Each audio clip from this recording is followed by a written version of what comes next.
Hello, everyone. If you like what I'm doing here, please consider subscribing, liking, and commenting. It would really help the channel out quite a bit. Thank you very much.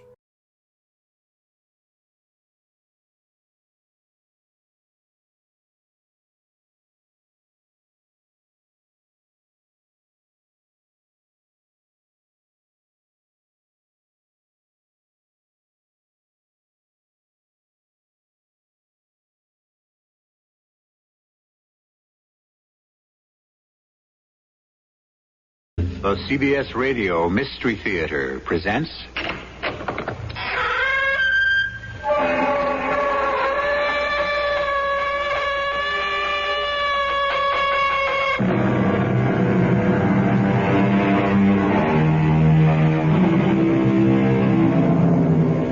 Come in. Welcome. I'm E.G. Marshall. Have you ever noticed, passing a man walking his dog in the street, how much they resemble each other? If you haven't, take a look next time. Somehow the leash becomes a sort of umbilical cord that establishes them as kin. I don't always find the same thing with women, perhaps because I don't always get as far as the other end of the leash. But men, it may be only my fancy. On the other hand, this fancy, in a way, is what this story is about. Hey, whiskey boy, what's the matter?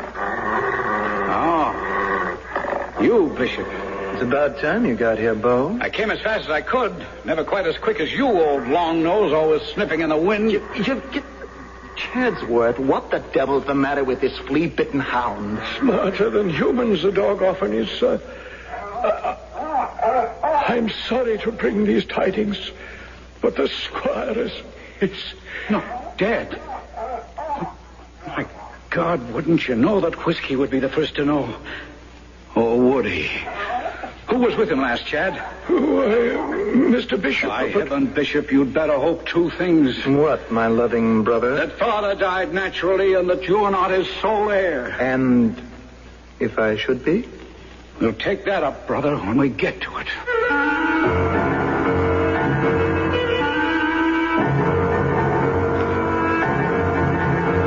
Our mystery drama, Every Dog Has His Day, was written especially for the Mystery Theater by Ian Martin and stars Court Benson.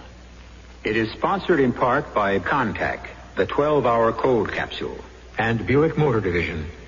I'll be back shortly with Act One. The following is a test. Please answer all questions truthfully. Question 1. Which of these do you like most? Rowboat, dentist, Opal Isuzu? Question 2. If you and 3 friends wanted to take a nice trip, would you take turns carrying each other, take turns throwing each other, or buy an Opal Isuzu? Question 3. Given a choice, would you attend a lecture on good posture, hurt your foot, or buy an Opal Isuzu? If you answered Opal Isuzu to all 3, see your Buick Opal dealer and take a test drive. Otherwise, see someone else. Of all times to get hemorrhoids, why? Pregnancy is a major cause. What helps? Well, since you're expecting, ask your doctor before using any medication. My sister used Preparation H. For many women, Preparation H relieves occasional pain and itch for hours. Sounds good. Preparation H does more. Actually helps shrink swelling of hemorrhoidal tissue caused by inflammation. Even better. Preparation H helps shrink swelling of hemorrhoidal tissues. Use only as directed. Hey, are you the country doctor? Yeah. Well, I'm the United States of America, and I need help. Okay. What do you want me to help you on? Well, I've got 200 years of growing pains and 200 million people. Where do you hurt the most? In my heart, because that's where those 200 million people live. Do you understand that? Yeah, because you're the United States of America. Then what's wrong with me, doctor?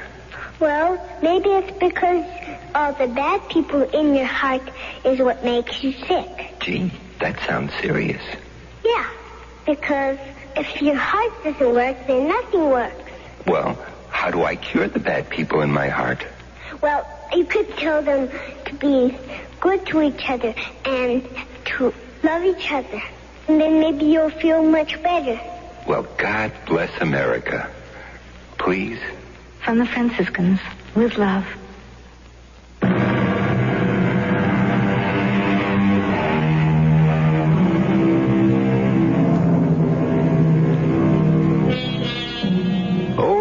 Rokesby Hall is long gone now.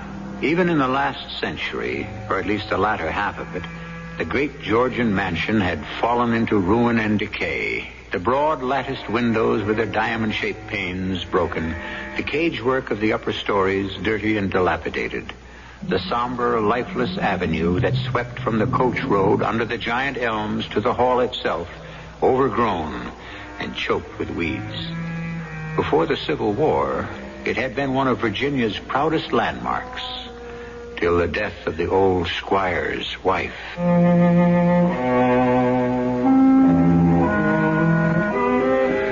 You might say I came with the foundations of old Rokesby Hall, for on the death of his father, the squire left England behind him and took his new bride to the Americas and built this magnificent old house to welcome her here. Ah, those were the days. Never a one without the carriages passing by and the gentry leaving their cards, the balls, the hunting breakfasts, all the society of the New World I opened that front door for and welcomed in to meet and socialize with the squire and his lovely bride. But with her ladyship's death, it all changed. I remember the night she was buried as well as my own name. Chatsworth, my light has gone out. Pour yourself a brandy and join me.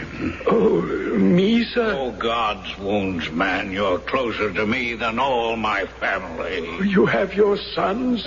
My sons, neither of whom could quite break off their own affairs to mourn their mother's death.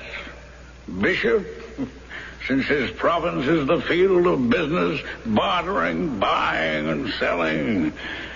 And Beauregard too busy with wine, women, and nothing but debts, which I am heartily sick of paying. Pour that brandy, damn it. At least I won't drink alone. Yes, very well, sir. Now that the gout has hobbled me, Demi, if I've a friend left. Saving yourself an old whiskey. Best dog I ever had. The only one left now that I've put by the horses, whiskey boy. By my eyes, Chatsworth, he has more love and thought for me than either of those ungrateful pups I wept. As of you. Oh, here's looking at you. To your very good health, sir. I doubt if I have much of that left. Well, Squire Rokesby, what is it? On the sideboard, little white pill. Oh, you didn't tell me that Dr. Summers had prescribed for you. How many, sir? Just one, and get me some more brandy. No, Squire. You've had more than enough of that. Here's some water. Water? The man wants to kill me. Oh, the last thing I would do, sir. No. Only two in the world I can trust. You, Chatsworth, my old boy there. I didn't know that the master had been seeing a doctor, so I was relieved when the first of his sons, Mr. Bishop, the older one, turned up the next morning. I put the matter of calling the doctor in his hands, but the first person he called wasn't a doctor, but a lawyer, our nearest neighbor, Mr. William Tremaine. Yes, Tremaine, don't try to push me over the edge yet. I'll hang on long enough to get a good long look at both those young jackanapes who can't wait to inherit Rokesby. Bishop is here already, Sam, and anxious to see you. Yes, I can imagine. But first he was careful to let my lawyer in, huh? Now, Sam, you mustn't sell your son short. Give them a chance to present their own case. Oh, of course, Mr. Lawyer. They shall have their chance. Is Bo there, too? Why, no. We are not sure he's received our messages yet. Not even the thought of being able to win your fair Antoinette? was enough to coax that rascal back. I cannot answer for my daughter. I'm not sure which of your sons engages her deepest regard. Well, if Bishop is waiting, I suppose I should see him. Sam, may I speak as an old friend? Better speak as my lawyer. You insist on my making a will, right? Why? A matter of form. I don't take it ill that you have a deep interest in this, Tremaine. As long as we both can remember, it was supposed that your daughter would marry one or other of my sons. And you still feel that way. You know that the joining of our two families is the strongest way in this land of savages to ensure that the best of the breed... Spare me all that. What's important is which of my sons inherits how much and what. Huh? That's what you'd like to have sewed up in a will. As your lawyer, I feel it's what you should have sewed up in a will. Well, I don't. Not till I take one good last measure of my sons. There isn't enough to leave for both. It has to be one or the other. The one who'll maintain Rokesby Hall as my wife loved it for as long as anyone can hope. Very well. Still, some sort of document. All right. Draw up your documents. And when I meet and judge my sons again, and I shall enter the name of both, or the one who best deserves it.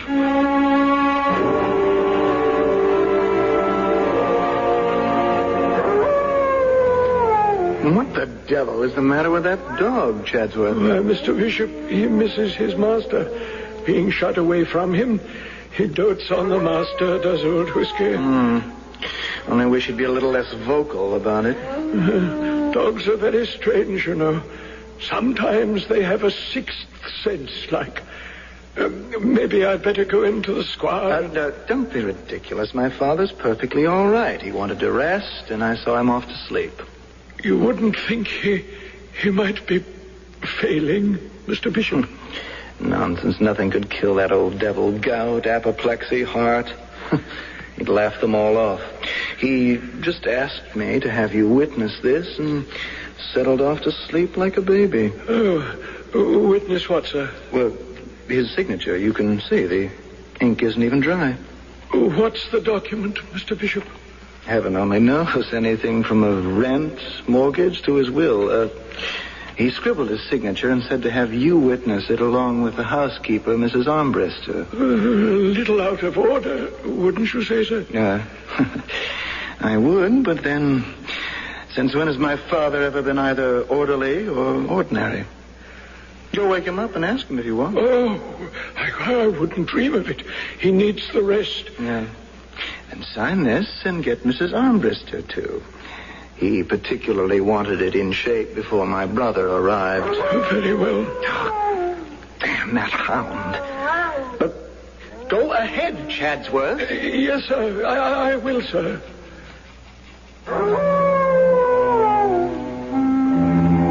I suppose I might have questioned things more, but the thing is, when you have spent a life in service, you don't normally. And it was the master's signature, which I knew well enough.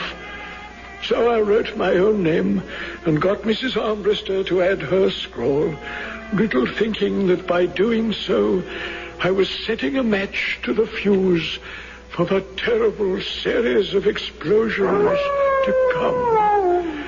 Better I had paid attention to Whiskey's warning howls than to the smooth and easy way of Mr. Bishop Rokesby. For a storm was on the way in the person of his younger brother, Beauregard. Well, it's about time you got here, Beauregard. Well, the stagecoach was late, Mr. Tremaine. And it isn't that serious with the old boy, is it? Would you care? Well, of course I would, sir. I'm glad to hear that. For my daughter's sake? I guess I'm a little out of my depth, Mr. Tremaine. Well, then let me get you back to shallow water so you can put your feet on the ground. Was there not a kind of understanding between Toinette and you? Oh, yes, sir. Attendant upon my making my way and my fortune. Which I take it you have not yet succeeded in doing. Oh, I have great prospects, sir. Many connections and, well, frankly, a lot more debts than I can properly handle. Well, at least you tell the truth. I'll answer in kind. If it weren't for Toinette's feelings, I wouldn't give a tinker's damn about you. If I had my way, I'd rather see her married to your brother. To old Bish, that cold stick? Oh, not really, sir. Now, don't you now really, sir, me. Your father is far from well. He may not recover from his last attacks. I hope for your sake he'll be conscious to give you a chance to renew an acquaintance which should never have been broken off. Well, sir, if I'd had any idea the old man was... If you had a brain in your head, you'd have stayed home to help him manage the property. But while you've been having your fling, your brother has had the good sense and the common decency to keep in touch with your father. Since the squire has been sick, he's been with him 24 hours a day. While it's taken you the better part of a week to bestir yourself and come home. Mr. Tremaine, what are you trying to tell me? I am your father's friend, his lawyer, and a prospective father-in-law to one of his sons. One of us? You can't seriously consider Bishop to... Your brother has been paying considerable attention to Toinette. You may be surprised to discover how she has bloomed in your absence. And you favor his suit? For myself, quite frankly, yes. I have more faith in Bishop's future. I didn't hear Mr. Beauregard come home. The insistent, mournful wail of the hound had sent me running to the squire's room, a dreadful premonition clutching at me. So that when the front door bell rang, for all I hurried with my heart in my mouth, it was Mr. Bishop who got to the door first. Whiskey was all over Mr. Beauregard in a wild kind of desperate greeting, whimpering and snuffling and licking at his hands. And when he saw Mr. Bishop... Hey, Whiskey boy, what's the matter? Oh, you, Bishop. It's about time you got here, Bo. I came as fast as I could. Never quite as quick as you, old long nose, always sniffing in the wind. Chadsworth, what the devil's the matter with this flea-bitten hound? Smarter than humans, the dog often is, sir. I'm sorry to bring these tidings, but the squire is... No, dead. My God, wouldn't you know that Whiskey would be the first to know? Oh, would he? Who was with him last, Chad? Mr. Bishop. By heaven, Bishop, you'd better hope two things. What, my loving brother? That father died naturally and that you are not his sole heir. And if I should be? We'll take that up, brother, when we get to it.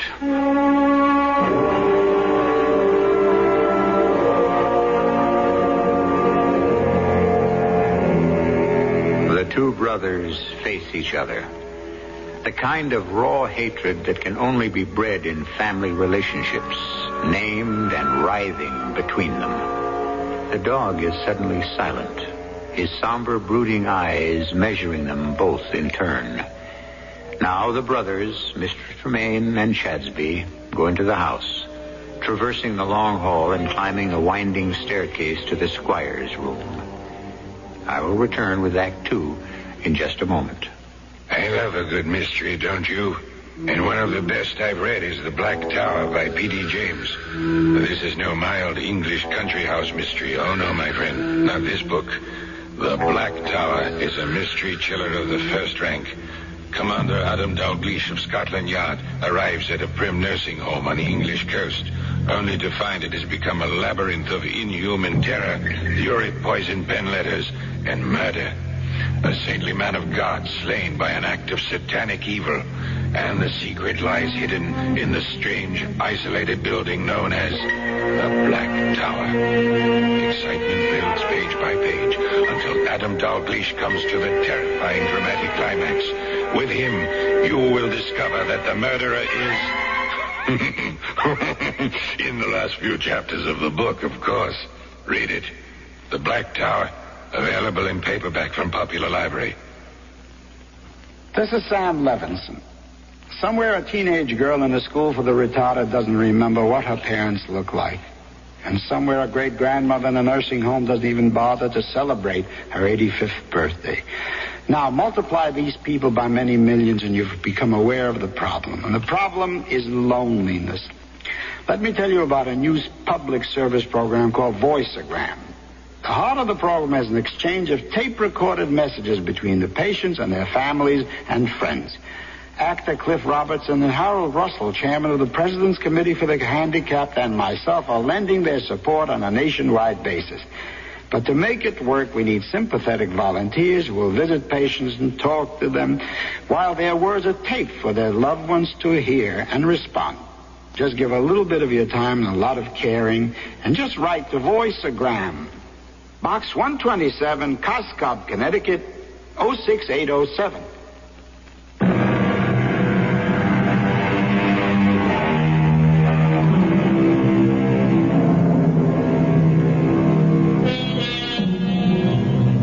When they came upon him in the bedroom, Squire Samuel Rokesby lay half fallen with the upper part of his body out of the great four-poster.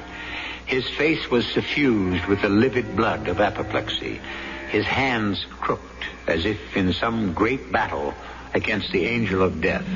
And what was most startling of all, his blue eyes wide, stark, and staring with a kind of terrible accusation. And his death was not an end, but a beginning.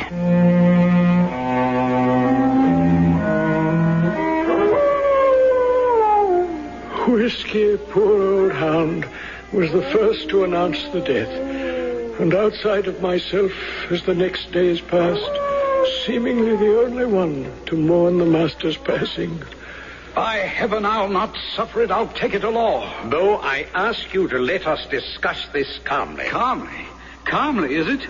When my father, his face black and his tongue out gasping for air, quite obviously had help in leaving this world? That's quite an accusation. Oh, I do heartily agree. Prove it, brother mine. The proof is on the table there amongst us. Your father's will? My father called me in and signed this document, which proved to be his will. At the time, I didn't know what it was. It was sealed with his signet ring. Naming you as sole heir. As you see. Without this will, we would share the inheritance. Isn't that true, Mr. Tremaine? If your father had died intestate, yes. Since it doesn't apply, there's only one will which appears to be valid. Are you satisfied, brother? No.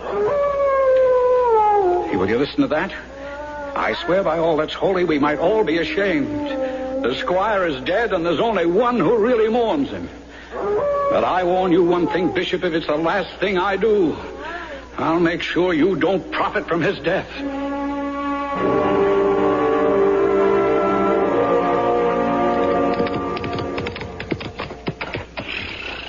Bo? Yes, Trinette. I wasn't sure you'd be here. I got your message. It seems my brother's has been more urgent during the time I've been absent. I didn't come here to quarrel. Well, no more did I. But what's all this my father tells me about Bishop and you? The families are friends. How would you have me treat him? Like the black snake he is.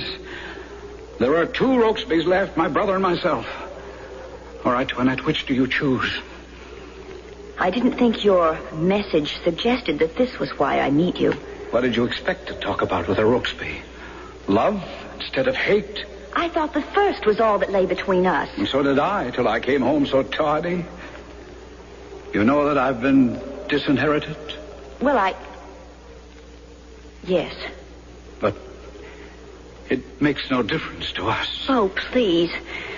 It's different now. It isn't when I see you again, Toinette, and touch you. You never wrote. I never write anyone. We thought you were never coming back. We? Bish and... Daddy and I, and Daddy felt that... That I wasn't worth the powder to blow me to hell. You don't have to be so violent. Why not? We're a violent family, Toinette. Oh, don't let my brother's cold, tight control blind you to what he really is. Not all the money in the world could bring you a moment's peace with him. That's why I made this tryst.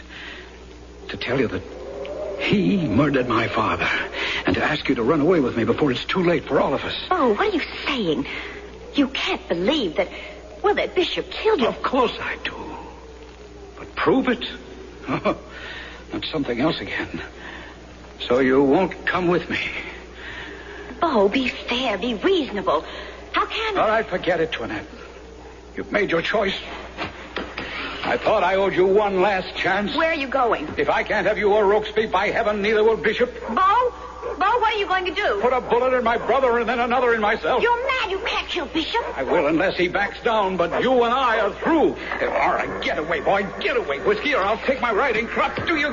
Whiskey, will you let go of the stirrup leather? Damn you, this horse is skittish enough without... He's rearing. Bo, look out! Oh, no! Bo, are you all right? No. My leg, my back, I think broken. Help.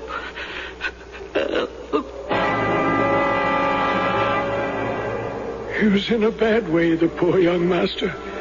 His back was broken and his leg, and Lord only knows what damage to his innards from the horse stomping on him.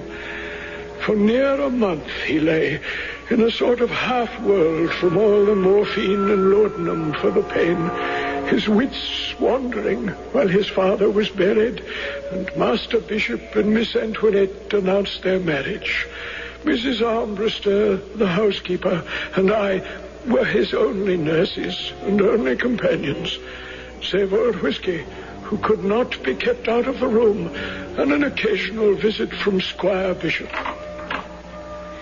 Well, how's the living corpse today, Chatsworth? Oh, about the same, sir. Although he does seem a little perkier. That's dubious news. Oh, good Lord, what's that mangy hound doing in here? We can't keep him out of here. Even with the doors and windows closed, he seems to be able to slip through some chink in the wall, so... Well, I don't know. But he's better here. He keeps him quiet like. Look at him. Look at him curl his lip at me. I don't like the dog any better than he does me. I ought to have you take him to the stables and shoot him. Oh, hush now, old boy. Oh, you wouldn't do that, would you, sir? He was your father's boon companion and friend. Get him out of here, Chatsworth. I'd like to have a word with my brother. Yes, very well, sir. Come on, Whiskey. Lad, come on, old boy. Don't make me drag you. Got to obey the new master, you know. Get him out. Yes, sir. I'm doing that. There we go. Come on, then. Come on. He doesn't like you, Bishop. He has good taste. So, you're back in the land of the living again, hmm? No, I'm not sure. Halfway. Someplace halfway back from where I've been. Hmm? Where have you been? Oh, the other side of the curtain, perhaps. I talked to Father. You what? That scares you a little, doesn't it, Bishop? Why should it? Aren't you afraid he might have told me how he died? How he died from apoplexy, congestion of the blood and heart. What else? What my father told me. Would you like to hear? Oh, I have no intention of listening to your delirium and your dreams. Only you're going to, Bish. Not in my words, but in his own words. Our father's words. Your father's words. No, Bishop. I must wait for Bo to come home. I promised Molly before she died that I would never let Rokesby Hall pass out of our family while I had any control over it. I want to lie beside her in the garden and keep it ours as long as it is humanly possible. Oh, God be with it. Father, you could trust me to see that it stayed in family hands. The family fortune would prosper. I wonder, Bishop, we all worship different gods, and yours is money. If you should die intestate and the inheritance is split between us, the house would have to be sold. No! Yes, face it, Father. One of us must be in charge. Trust me, I'll take care of Bo. but the purse strings should be in my hand. Here, I have pen and ink. Sign the will. You seem very anxious to help me to the grave. I am anxious to see your affairs in order before you enter it. No, I don't trust you. My God. You hold back any longer, and I will help you to the grave. And make certain that Bo joins you there very shortly. True colors at last, huh? Make no mistake. I mean what I say. And if I sign, you will keep the hall over, and you will provide for Bo. See to it that the servants are home till they die. And my dog, man's best friend, they say, and at the last it has proved right. Whiskey. You will protect old Whiskey, too. I promise. I promise anything. Only sign. Very well. Give me the pen. You'll need witnesses, you know. Give me the paper. Not to what I am about to do. No, my time is not yet. Miss, no.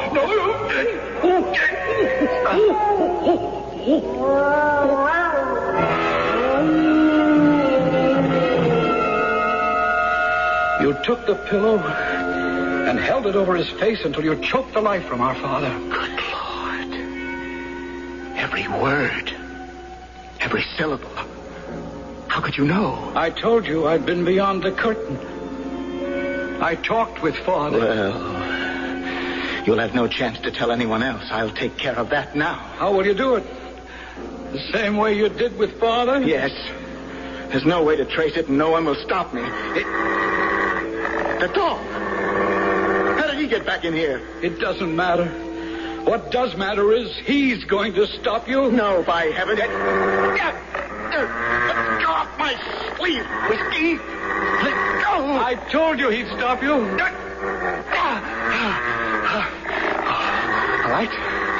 All right, only this time.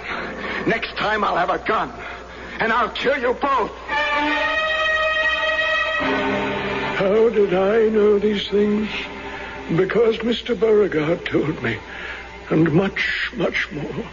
Strange and hard to believe, and not of this world.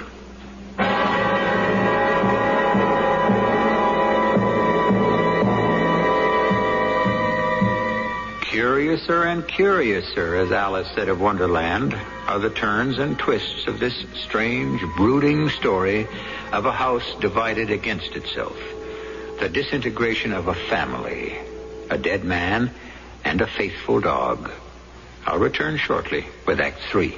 Do you have a taste for things that are a little out of the ordinary? Look, Doris, it has a clock in its stomach and it glows in the dark. I think we should snap it up, Dick. Do you like things that are fun but are also functional? Look, Dick, this is fun.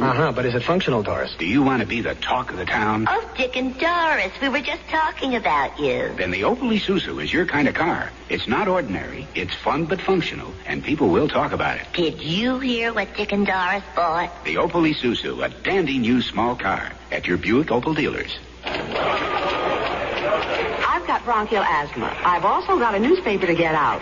That's why I take Broncaid tablets. They help keep my occasional asthma attacks away for hours. I tried Primatine tablets and they worked. But then I heard about Broncaid. Broncaid has an extra ingredient to help you get rid of congestion. Primatine doesn't have that. Broncaid works for hours, so I can work for hours. Broncaid tablets do more to let you breathe easier. Use only as directed. Miss Armstrong? Yes? May I ask you a few questions? Well, I am rather rushed. It'll only take a minute. Oh, all right. Thank you. Miss Armstrong, I hear you're going into seclusion for the most important production of your life. What's it going to be? I'm not quite sure. But how do you prepare for something without knowing what it is? Oh, my doctor will help me. You see, this is very different from my other roles.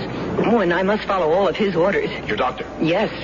First, I must set up regular appointments with him, eat well-balanced and nourishing meals, exercise moderately, and stay away from all pills and other medications, except those prescribed by him. What does that have to do with the performing arts? Oh, everything. The preparation for any performance requires discipline. You see, I'm preparing for a baby. With my doctor and the March of Dimes to coach me, I won't miss a cue. Oh, and I already know the most important line. What's that? The March of Dimes says, be good to your baby before it is born.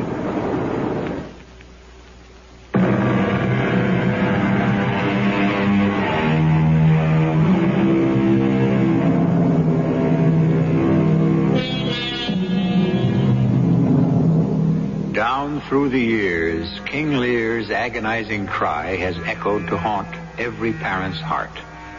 How sharper than a serpent's tooth it is to have a thankless child. Certainly, no one could have more cause for lament than the late Squire Rokesby, one of whose sons has already hastened him to the grave, while the other, seeking his own selfish revenge, is about the task of raising him from it. We return to learn why, as Chadsworth, the old butler, hurries agitatedly into the room where Beauregard Rokesby lies helpless on the bed. Are you all right, Master Beauregard? What's wrong, Chad? Oh, the way your brother went by me down the stairs, his face white and his eyes so wide and blank, I thought perhaps... that I'd followed my father's example and left this baleful world? No. Not yet, Chad. Not quite yet. I don't understand.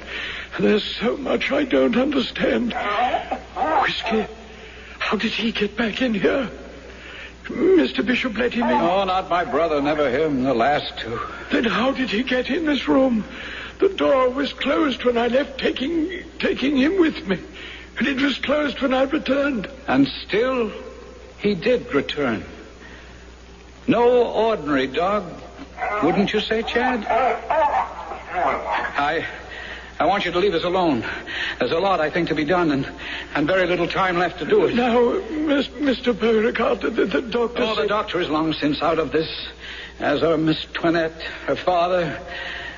but not quite yet, my brother and myself and my father.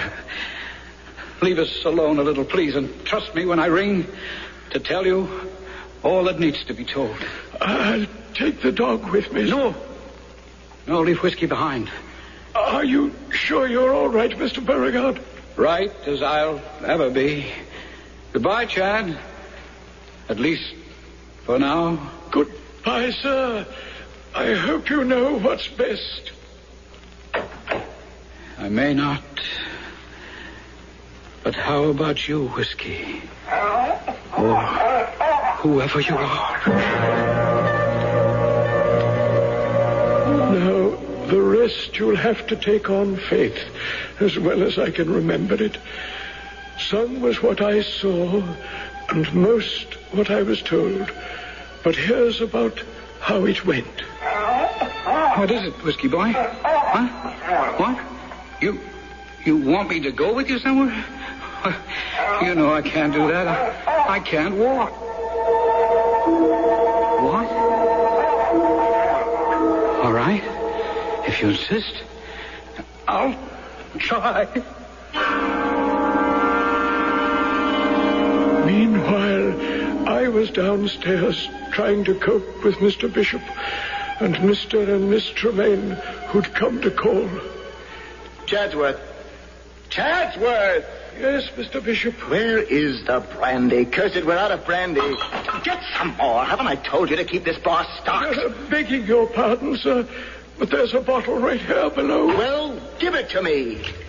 No, you old fool. I'll open it myself. And get me my shotgun. Your shotgun, sir? I am going to take that mean speckled hound with his long, lugubrious face out to the barn and shoot him. Whiskey?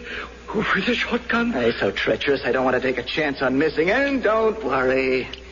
I have a handgun to finish him off. But, Mr. Bishop, your father's dog, kid. When I get through with him, he'll be nobody's dog. And see who that is. Yes, sir. I can see by the ring it's Mr. Tremaine and his daughter. Oh, get rid of them. I don't want to see them now. And don't worry. I'll handle the guns myself.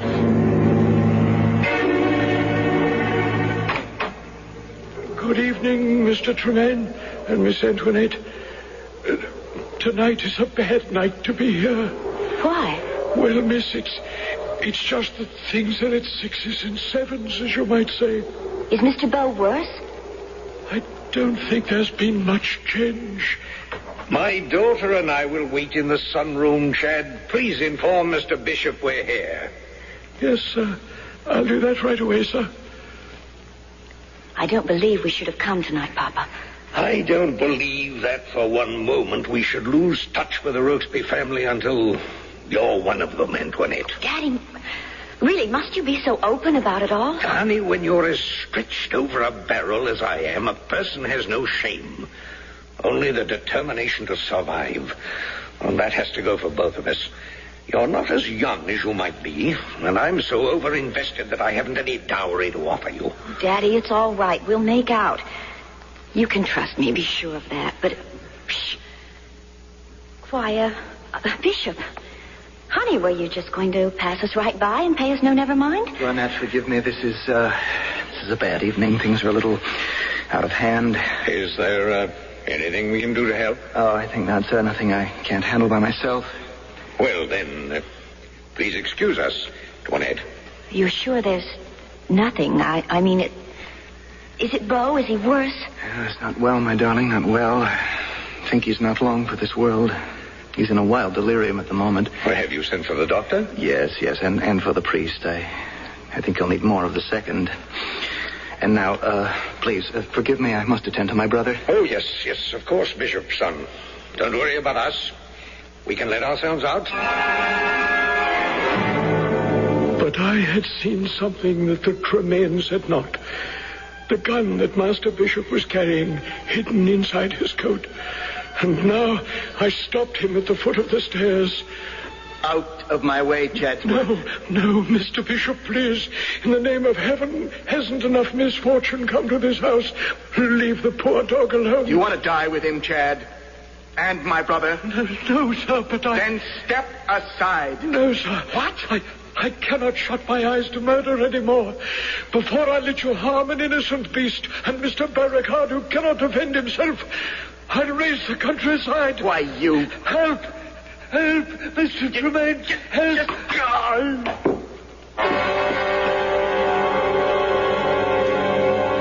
I lay unconscious till the shot awoke me.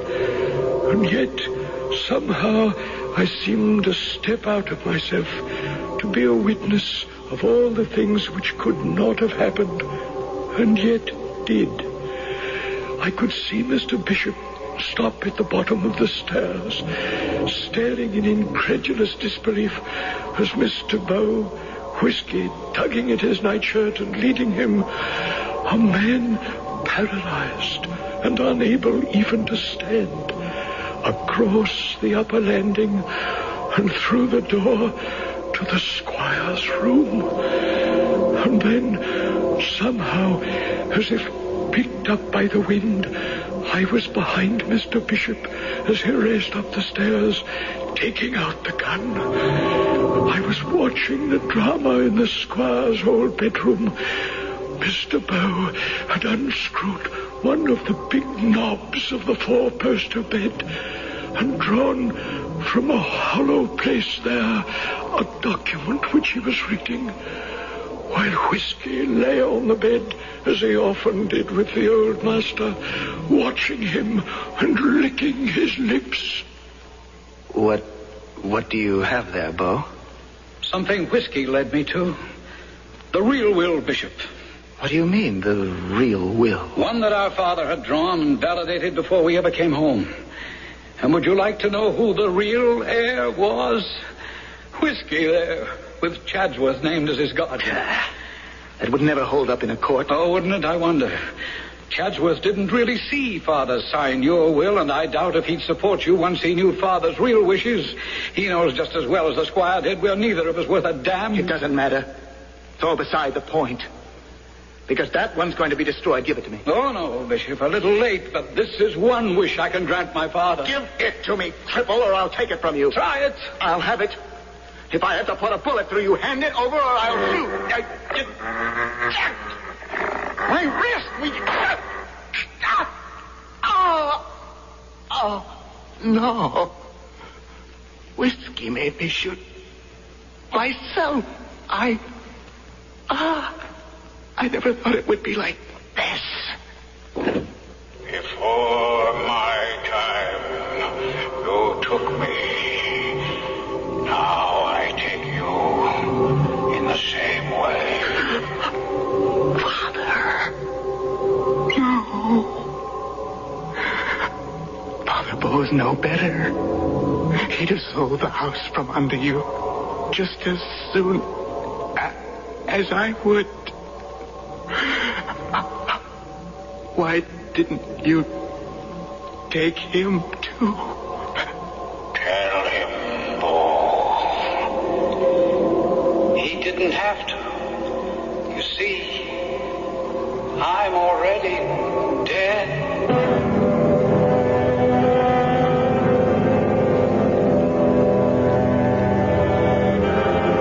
As I said, the shot brought me awake.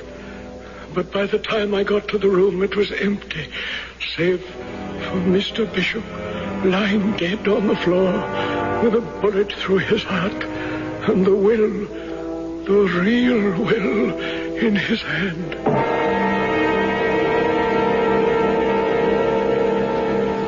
Shocking thing, really, shocking.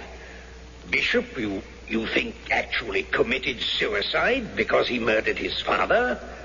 That's the way it would appear, sir. Well, and there's absolutely no question about this will being valid. You'll be a rich man, Chadsworth.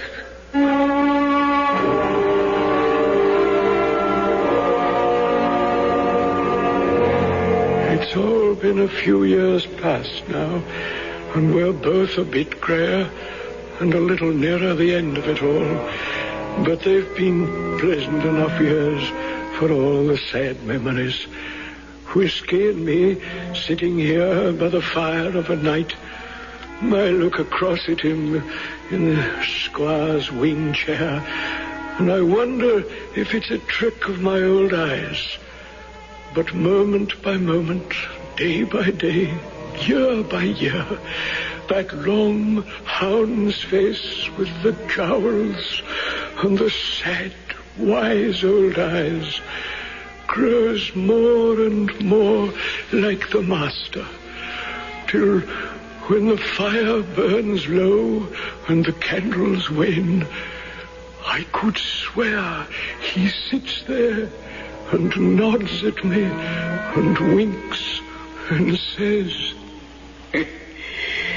Not the best way to end, perhaps, Chad. But at least there's been the satisfaction of knowing that the old dog had his day, after all.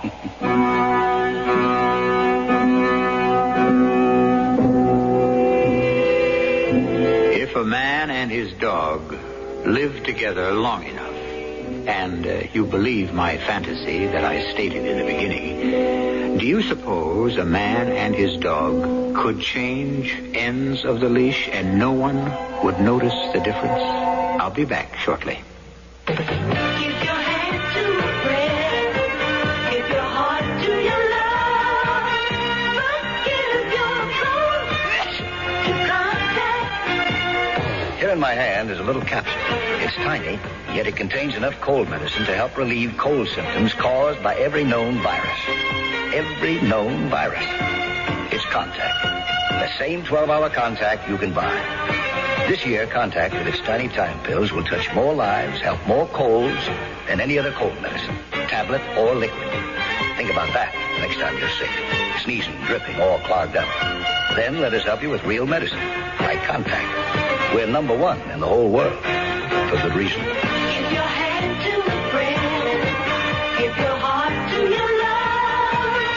But give your phone to contact. It works all day, all night. Take home years direct. Tired of deodorant sprays that seem to miss their mark? Want something powerful you can put on in the dark? Shift to the English leather stick. The stick shift is on. English leather's got the stick that'll always protect you. With the English leather set, they'll never forget you. Oh, shift to the English leather stick. The stick shift is on. There are 3 3 good reasons to shift from an expensive deodorant spray to English leather deodorant stick. 1. English leather goes right where you want it, so there's no waste. 2. It's concentrated to give powerful protection. But the best reason of all is right under your nose. The famous fresh, clean scent of English leather. English leather's got the stick that'll always protect you. With the English leather scent, they'll never forget you. Shift to the English leather stick. The stick shift is on. Look for the English leather deodorant stick at your favorite toiletries counter.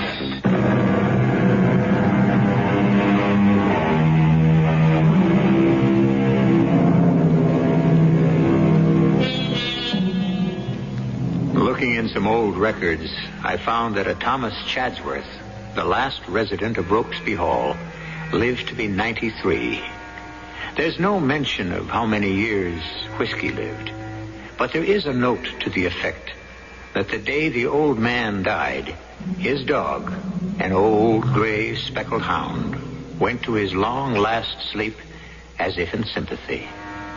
I wonder if they're buried in the garden beside the squire and his wife. Our cast included Court Benson, Russell Horton, Morgan Fairchild, and Ian Martin. The entire production was under the direction of Hyman Brown. Radio Mystery Theater was sponsored in part by Buick Motor Division and Contact, the 12-hour cold capsule. This is E.G. Marshall inviting you to return to our Mystery Theater for another adventure in the macabre. Until next time, pleasant dreams.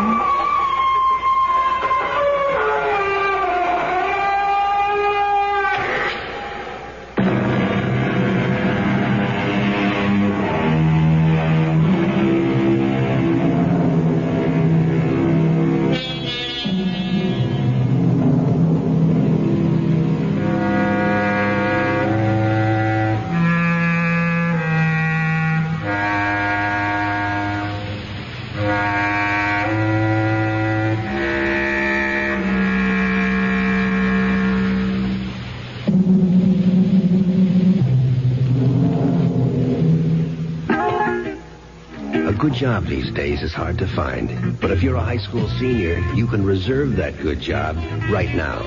One that gives you almost $350 a month in spending money to start. Takes care of all your basic expenses and teaches you a valuable technical skill. In addition, you'll be helping to save lives and preserve natural resources. It's a job in the Coast Guard, and it's yours now if you reserve it under the Delayed Enlistment Program for high school seniors. Sign up today and wait up to 12 months to begin active duty. You'll know that a good job is waiting for you, and you're actually accumulating seniority that counts toward your pay and promotion even while still in school. For all the facts, see your Coast Guard recruiter or call this number toll-free, 800-424-8883. That's 800-424-8883. Don't be left on the beach. Reserve a good job now with the U.S. Coast Guard. Hi, this is Corey Wells of Three Dog Night. Music is my business, but fighting pollution is everybody's business. So listen to Woodsy Owl. Spread the word. Never be a dirty bird. So, help Woodsy spread the word. Come on, never be a dirty bird. In the city or in the woods, help keep America looking good. A public service message on behalf of the U.S. Forest Service and this station. WFAA, Dallas Fort Worth. CBS News. Helicopters will fly over Colorado's Big Thompson Valley again on Tuesday, but their primary mission this time will be to look for unrecovered bodies. I'm Mike Stanley reporting on the CBS Radio Network.